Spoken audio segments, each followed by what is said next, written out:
Hi everyone, জয় জগন্নাথ বলে আজকে ব্লগটা স্টার্ট করি। কারণ আজকে হচ্ছে রথযাত্রা। বিকেলবেলা আমি এখন রেডি হয়ে গেছি। আমাদের এখানেই আশ্রম আছে, সেখানে রথ টানা হয়, ওখানে যাব বলে।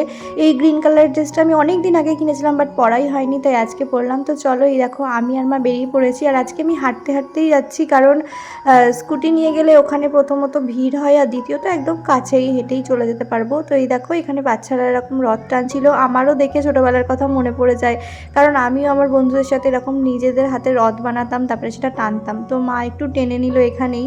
তারপরে এই যে আমরা আশ্রমে পৌঁছে গেছি, আর এখানে দেখো মেলা হয়েছে। আগে যদিও বড় মেলা হতো, এখন এমনি ছোট্ট একটু বাচ্চাদের মতো মেলা হয়। তো আগের বছরও আমি একটা মিনি ব্লগ করেছিলাম, তোমাদেরকে বলেছিলাম যে আগে ছোটোবেলায় প্রায় সময় এখানে আসতাম, মানে ম্যাক্সিমাম দিনই এখানেই থাকতাম, এখন আর আসা হয় না। তো ওই দেখো দূরে দেখা যাচ্ছে রথ। আর আমাদের সাথে বোন আসেনি, কারণ ও সকালেই এসেছিলো রথ টানতে, তাই জন্য ও এখন আসেনি। ও বলেছে আমার জন্য তোরা খাবার নিয়ে আসবি, তাহলেই হবে।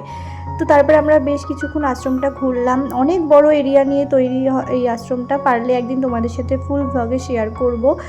তারপরে আমরা গুরুদেবের সাথে দেখা করে প্রণাম করে বাইরে বেরিয়ে গেলাম। আর মেলা থেকে আমরা সেরকম খাবার দাবার খাইনি, আমরা সোজা বাজারে গিয়ে কিছু খাবার দাবার নিয়ে এসেছিলাম। বাট বোনকে বলেছি যে তোর জন্য কিচ্ছু আর নিয়ে দিন, ওর রিয়াকশন দেখো। খাবার দাবার নিয়ে আসবে, পাপড় নিয়ে এসছে, পাপড়ের নাম করেছি বল, শুধু পাপড় নিয়ে এসছে।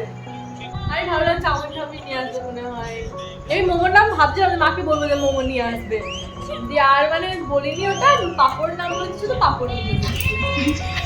তোমরা দেখতেই পেলে ও প্রচণ্ড রেগে গেছিলো, বাট যেই দেখেছে ভিডিও করছি ওই জন্য হেসে হেসে বলছিল। তো তারপরে এই যে মা বার করলো যে দেখ আমরা এত কিছু নিয়ে এসেছি। তো আমরা মোগলাই, মোমো, চাউমিন সমস্ত কিছু নিয়ে এসে আর কি মিক্স করে খাই প্রত্যেকবারই। তো এটাই ছিল আজকের মিনি ব্লগ। তোমাদের কেমন লাগলো অবশ্যই জানিও। টাটা, দেখা হচ্ছে নেক্সট ভিডিওতে খুব তাড়াতাড়ি।